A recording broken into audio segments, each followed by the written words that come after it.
of 80s and then dropping each day as we get into the weekend. 747 concerns persist about the new variants of the COVID virus. We might have a cancer vaccine in the near future. And are you getting enough sleep? Joining us live this morning, Dr. David Agus, Executive Director of the Ellison Institute for Transformative Medicine, a professor at USC. Good morning, Dr. Agus.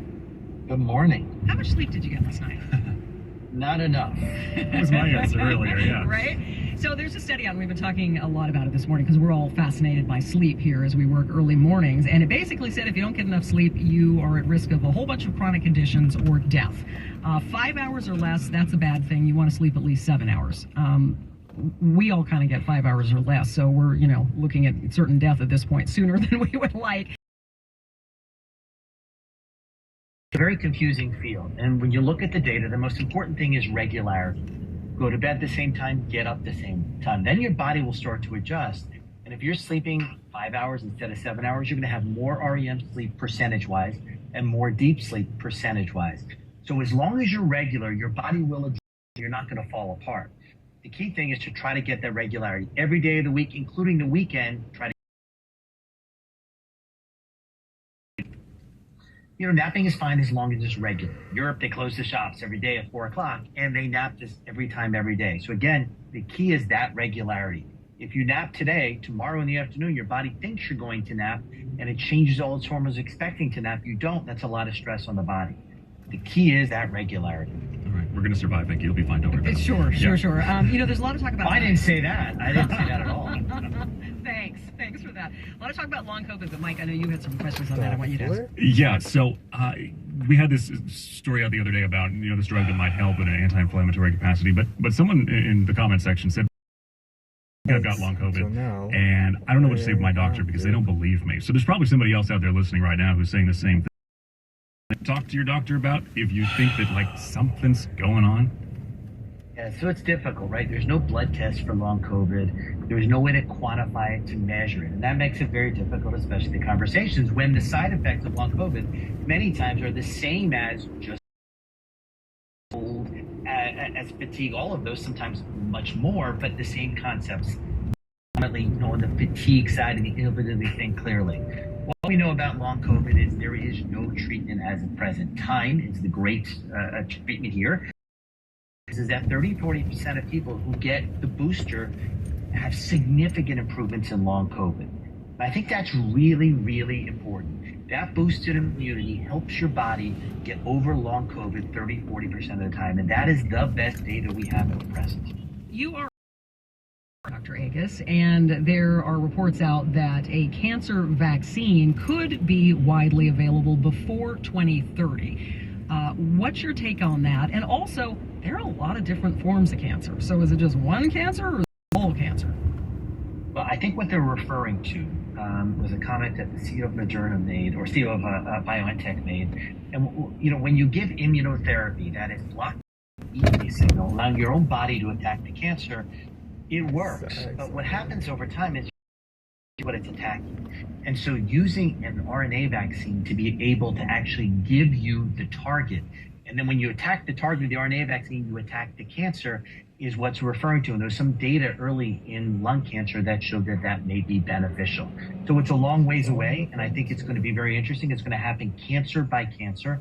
So it's not going to be all cancers, but it's going to be a vaccine as a treatment rather than as a prevention. All right, real quick before we go, the latest headline for the new COVID variant that's going around is nightmare COVID variant, but I feel like they've said that before. So is this the nightmare one, or is it not, or do we not yet know? There are 100 subvariants of Omicron, two that we're worried about, XBB and BQ1.1, because they seem to be immune evasive. The antibodies don't work.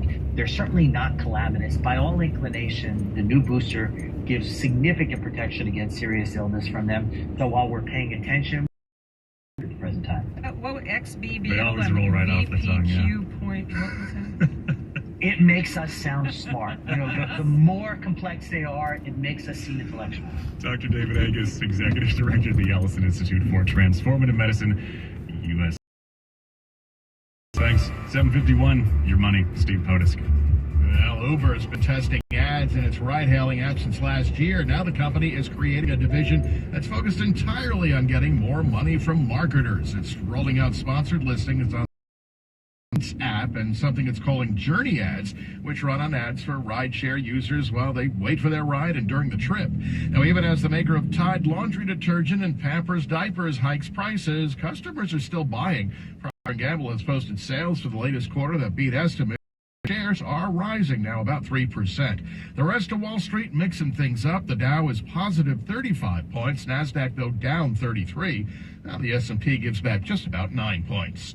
We check your money at 20 and 50 after every hour. I'm Bloomberg Steve Potusk from the California Deluxe Windows Money Desk, KNX News, 97.1 FM. 52.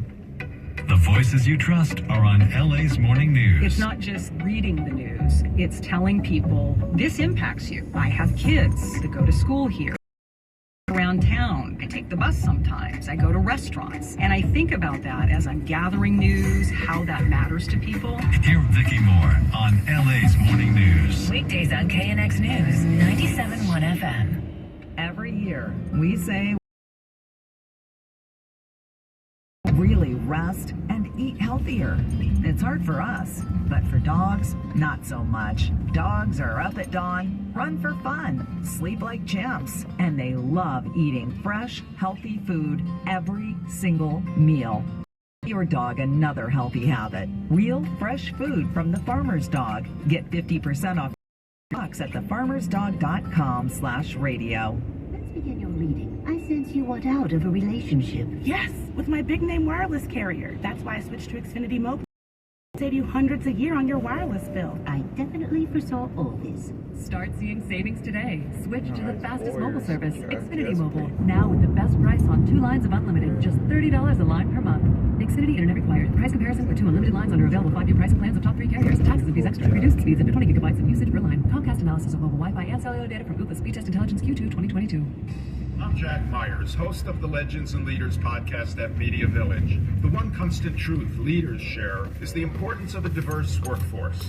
That's why Black Talent Outreach Week, October 17th through 20th. Register free and apply at MediaVillage.com for jobs in advertising and media. And view my conversations with Byron Allen and other leaders at legendsleaders.org. This week in music, Green Day has announced a Nimrod reissue in honor of the album's 25th anniversary. Available as a 3-disc CD and 5 LP vinyl collection in January. It includes previously unreleased demos as well as a full live recording from a '97 concert in Philly. Switchfoot off the band's upcoming holiday compilation. This is our Christmas album. It will be released November 4th. New poll out on the mayor's race. Tell you what it says. Coming up in a minute. Traffic now, Jennifer York. All right, let's go up to Scott. He's flying into Southern California Toyota dealer Sky 3.